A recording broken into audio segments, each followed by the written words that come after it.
بہت پرانے وقتوں کی بات ہے کہ ملا نصیر الدین اپنے شہر سے دوسرے شہر جا رہے تھے کہ راستے میں انہیں ایک بازار ملا جہاں ایک گلو نامی شخص رہتا تھا جو بھولے بھالے لوگوں کو لوٹنے کے لیے جال بچھاتا۔ ملا نے دیکھا کہ گلو کے پاس ایک عام سی ہانڈی ہے جس پر اس نے سنہرا رنگ مل رکھا ہے، اور وہ لوگوں کو یہ یقین دلا رہا تھا کہ یہ کوئی عام ہانڈی نہیں بلکہ یہ مٹی کو سونا بناتی ہے۔ ملا نے جب یہ سنا تو وہ سمجھ گیا کہ یہ لوگوں کو بیوقوف بنا رہا ہے۔ ملا نے سوچا کیوں نہ اس مکار آدمی کو ایسا سبق سکھایا جائے کہ یہ کبھی کسی کو لوٹنے کی کوشش ہی نہ کرے۔ ملا گلو کے پاس گیا اور حیرت سے پوچھا، ارے میاں، کیا یہ واقعی مٹی کو سونا بناتی ہے؟ اگر یہ واقعی میں مٹی کو سونا بناتی ہے تو یہ تم مجھے دے دو۔ گلو نے سوچا کہ آج مجھے میرا شکار مل گیا ہے۔ گلو نے مکاری سے جواب دیا، ہاں ہاں بڑے میاں، کیوں نہیں، یہ مٹی کو واقعی میں سونا بناتی ہے، لیکن یہ ہر کسی کے لیے کام نہیں کرتی۔ میں اس کو بیچنا تو نہیں چاہتا تھا، لیکن آپ جیسے نیک اور بزرگ شخص کو منع بھی تو نہیں کر سکتا۔ صرف اور صرف 100 اشرفیاں دیں اور اس سونا اگلنے والی ہانڈی کو لے جائیں۔ ملا نے تھوڑا نخرہ دکھایا اور بولا، 100 اشرفیاں تو بہت زیادہ ہیں، لیکن اگر یہ واقعی میں سونا بناتی ہے تو یہ سودا برا نہیں۔ ملا نے اپنی جیب سے 100 اشرفیاں نکالی اور گلو کو تھما دی۔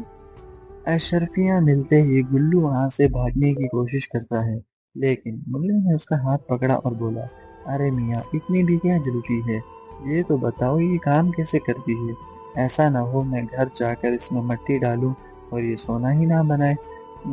گلو نے جان چھڑانے کے لیے کہا، ارے بڑے میاں، زیادہ کچھ نہیں، بس رات کو اس میں مٹی ڈال کر رکھ دینا، صبح تک یہ سونا بنا دے گی، لیکن شرط یہ ہے کہ تمہارے ذہن میں لال بندریا کا خیال تک نہ آنا چاہیے، ورنہ جادو الٹا پڑ جائے گا اور مٹی مٹی ہی رہ جائے گی، سونا نہیں بنے گی۔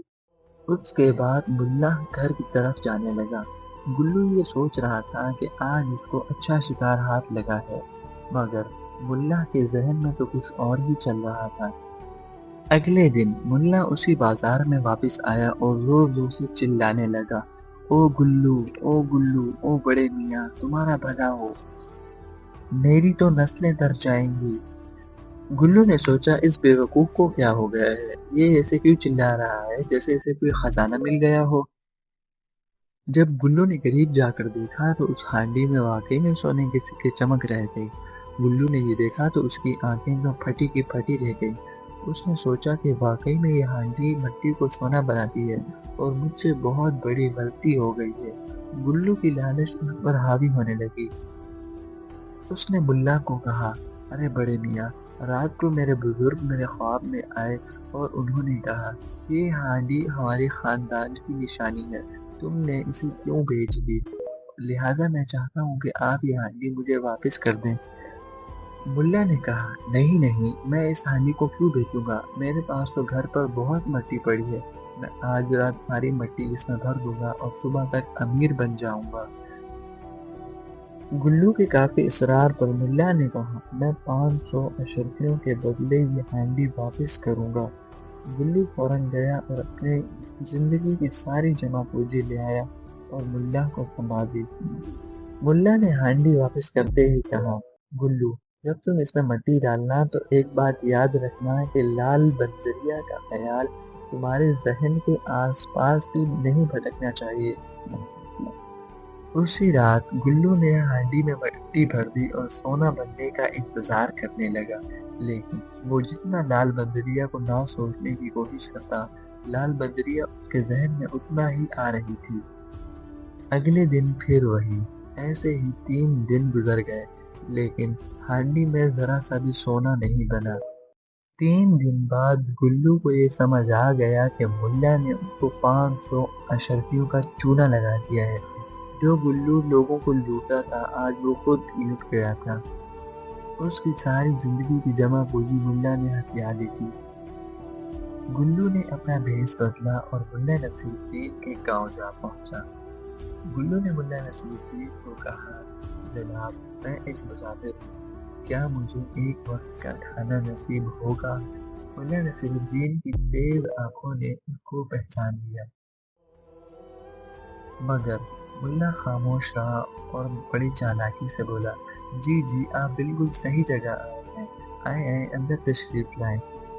ملا نے ہوا میں ہاتھ لگاتے ہوئے ایک خالی تھال گلو کے سامنے رکھ دیا اور کہا، شروع کریں بھائی۔ گلو نے کہا، کھانا کہاں ہے؟ ملا نصیر الدین نے حیرت سے کہا، مجھے لگتا ہے آپ کا نصیب ابھی تک جاگا نہیں، کیونکہ یہ ایک غیبی کھانا ہے اور ہر کسی کو نہیں دکھتا۔ کیا آپ کو یہ شاندار سا مرغا اور یہ نان دکھائی نہیں دے رہے؟ گلو سمجھ گیا کہ ملا نصیر الدین کے ساتھ چالاکی کرنا دنیا کی سب سے بڑی بے وقوفی ہے۔ گلو نے کہا، اوہ ہاں ہاں، دکھ گیا، کتنا شاندار مرغا ہے۔ گلو پورے دن کا بھوکا اور اس کو ہوا میں نوالے بنا بنا کر کھانے کا ناٹک کرنا پڑا۔ کچھ دیر بعد ملا نے گلو کا ہاتھ پکڑا اور بولا، ارے میاں، کھانا تو کھا لیا ہوگا، کھانا بہت لذیذ ہوگا، چلیں اب سوتے ہیں۔ ملا نے گلو کو ایک سخت چرپائی پر لٹا دیا۔ آدھی رات کو گلو کے پیٹ میں بھوک سے چوہے دوڑنے لگے۔ گلو یہ سوچ رہا تھا کہ جو شخص دنیا کو لوٹتا تھا آج وہ خود بھوکا پیاسا بے حال ہے، کہ تبھی ملا نصیر الدین گلو کے کمرے میں داخل ہوا۔ اس کے ہاتھ میں ایک چراغ تھا جس کی مدھم روشنی میں ملا کا چہرہ چمک رہا تھا۔ ملا نے گلو سے کہا، کیا ہوا میاں، نیند نہیں آ رہی؟ لگتا ہے کہ وہ غیبی مرغا ابھی تک ہضم نہیں ہوا۔ گلو سے یہ سب برداشت نہیں ہوا اور وہ پھوٹ پھوٹ کے رونے لگا۔ اس نے کہا، بس کر دے ملا صاحب، میں سمجھ گیا ہوں کہ ہوشیاری لوگوں کو لوٹنے میں نہیں بلکہ لوگوں کو صحیح راہ دکھانے میں ہے۔ ملا نے گلو کے سامنے ایک بریانی کا تھال رکھ دیا اور بولا، دیکھو گلو، یہ بریانی، یہ کوئی غیبی بریانی نہیں بلکہ اس کو میں نے اپنے ہاتھوں سے بنایا ہے، کھاؤ۔ گلو جو کئی دنوں سے بھوکا تھا وہ بریانی پر ٹوٹ پڑا اور جلدی جلدی بریانی کھانے لگا۔ اگلے دن جب گلو واپس جانے لگا تو اس نے ملا سے پوچھا، ارے ملا صاحب، میں تو ایک گناہ گار آدمی ہوں، کیا میں بھی ایک نیک آدمی بن سکتا ہوں؟ ملا نے اس کو کہا، اب تم شہر جاؤ، جو لوگ تمہارے نام سے ڈرتے تھے اب تم انہیں صحیح راہ دکھاؤ۔ گلو نے ملا سے وعدہ کیا کہ اب وہ کبھی جھوٹ نہیں بولے گا اور نہ ہی کسی کو دھوکہ دے گا۔ پیارے دوستوں، ہمیں اس کہانی سے یہ سبق ملتا ہے کہ لالچ انسان کو اندھا کر دیتا ہے اور مکاری کا انجام ہمیشہ رسوائی ہی ہوتا ہے، اور ہوشیاری لوگوں کو دھوکہ دینے میں نہیں بلکہ سچائی اور ایمانداری میں ہوتی ہے۔